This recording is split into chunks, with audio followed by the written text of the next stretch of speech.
Всем привет, с вами Дэн, и знаете, давненько я хотел вам показать этот бренд Infantry, конкретно модель Revolution автопилот, китайский бренд, который создан Дженсеном Ваем, уроженцем Гонконга, ну и в принципе считается как гонконгский бренд, понятно, что производство в Китае.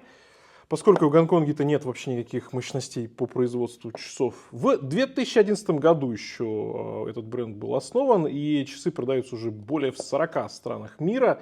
Заявлено, что продали больше уже 1 миллиона часов за эти годы.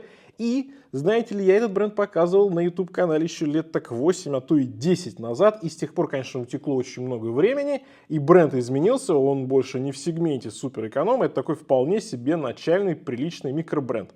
Ну, давайте поближе их рассмотрим, и как раз вот такие, именно по этой причине я вам хотел эти часы показать. И уже сразу нас встречает такая вот ящичек, да, в милитари стилистике, а часы заточены именно под милитари, причем изначально так было. Ну, в общем, вот такая вот у нас ситуация. Итак, значит, открываем здесь много всего.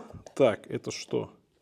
Это у нас гарантийная карточка, это у нас инструкция. Ну и, кстати, к слову, здесь нужно сказать, что эти часы теперь продаются и в российском ритейле. И спасибо Alltime, они предоставили эти часы мне на обзор для этого видео. Так что могу вам показать и с вами поделиться, что ж такое теперь у нас эти самые Infantry. Кстати, моделька очень-очень такая солидная, знаете ли, тяжеленькая в руках. Прям чувствуется. Значит, у нас здесь стальной корпус, ну это понятно, квадратный. Механизм внутри с автоподзаводом, и там стоит сейка NH35 японская. Кстати, тут даже они сделали кастомный ротор симпатичный, что редкость. Ничего себе. Ротор прям огромный, толстый такой.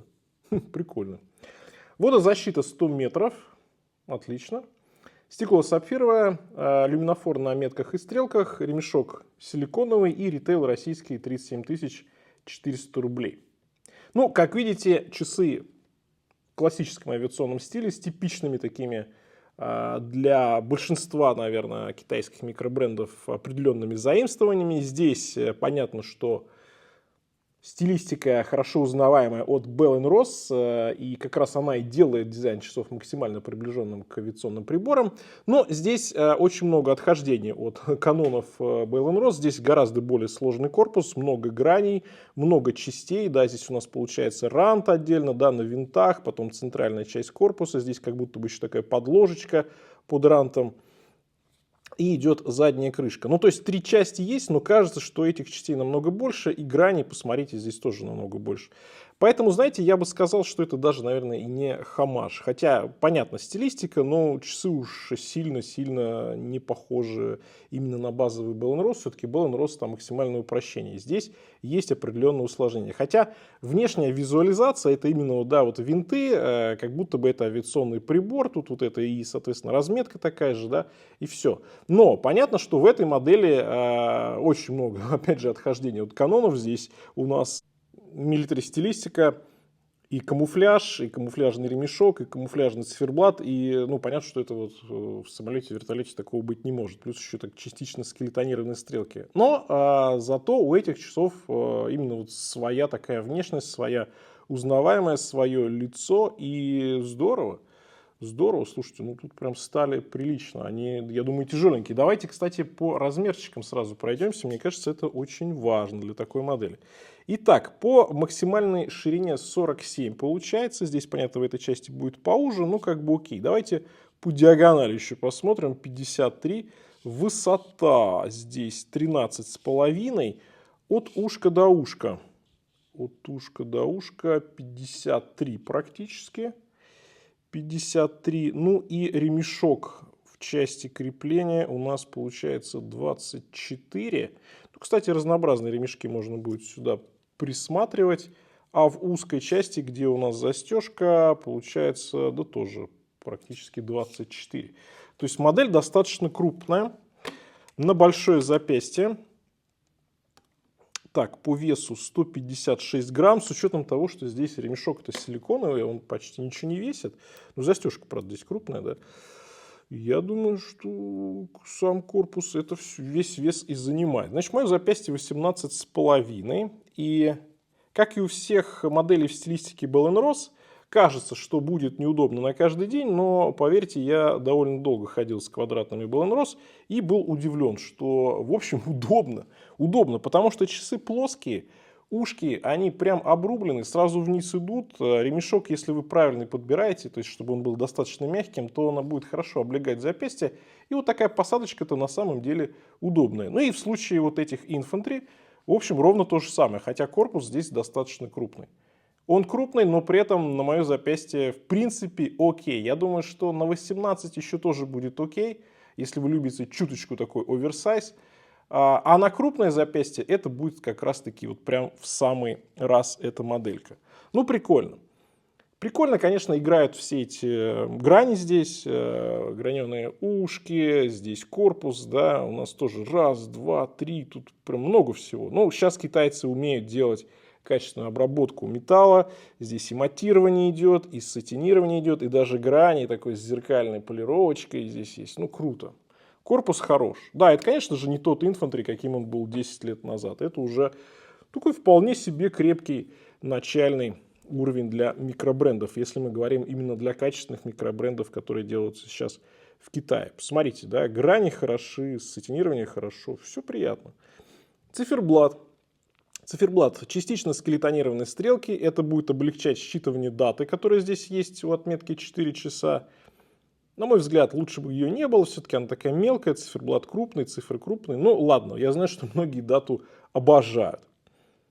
Читаемость очень даже неплохая, несмотря на камуфляж, несмотря на скелетонированные стрелки. Ну потому что у нас есть 3, 6, 9, 12, их сразу видно, стрелки разной длины, поэтому с читаемостью проблем нет.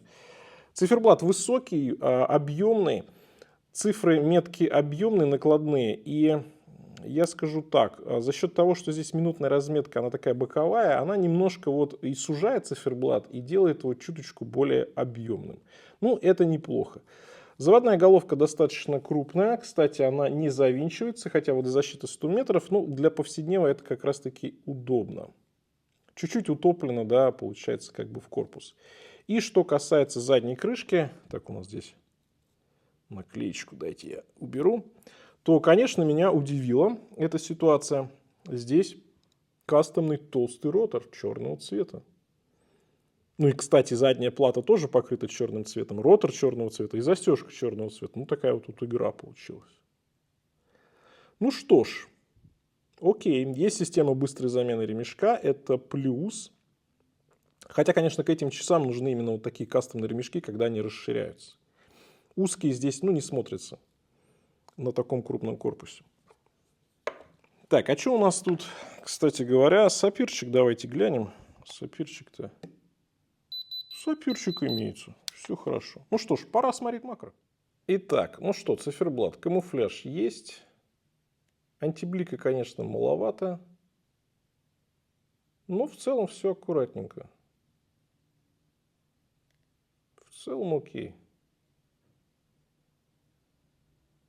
Может быть, чуть порезче была бы надпись, но она, в принципе, по-моему, всегда такая была у Infantry. Немножко такая как бы сглаженная. Ну, а здесь по корпусу отделка за свои деньги хороша, приятная. Смотрите, грани резкие, все переходики. Вот это вот мягкая здесь как бы верхняя плата. Прикольно. Ну и высоченный кастомный ротор. Под турбину, наверное, да, что-то такое сделано. Ну, прикольно. Хотя, конечно, на сейку смотреть-то тут не на что, но ротор зато интересный.